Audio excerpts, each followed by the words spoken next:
们看黑帽 SEO 实战教学，我依旧是你们的导师豪尔克斯。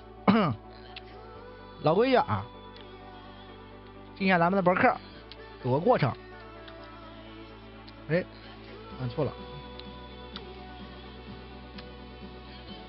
3w.8o.hq.com 每天都会更新一些技术教学，我这边可能有点卡啊，每天都会更新一些技术教学，欢迎各位大佬小白参观学习啊。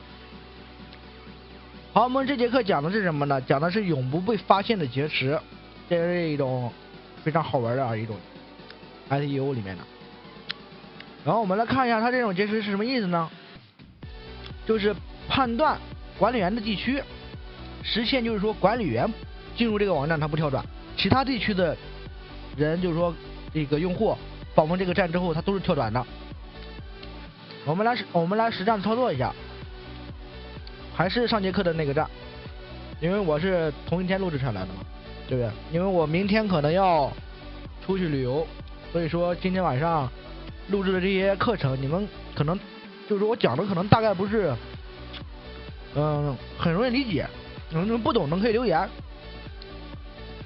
首先我们就是说拿到我们的代码，我现在在上海这个位置，所以说它这个地区名我就改成了上海，然后这是我的博客地址。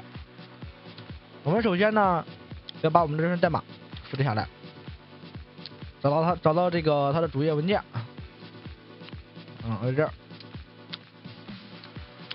哎，然后在这里呢，我们可以就是说随便插入，还是跟第一节课一样，插入在这儿也可以，插入顶部也可以，我们就插在这儿，上海，我们保存，再说它保存成功，我们来访问一下这个站，这个域名我不知道，所以说我就复制。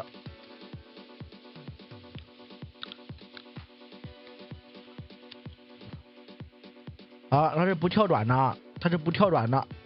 我们如果把它改成，就是说我们如果把它改成这个地区，改成其他地区，比如说北京，保存好，我们来再刷新一下网站。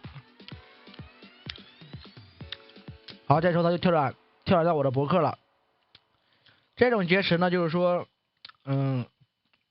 不会被管理员发现，也是很实用的一种方法。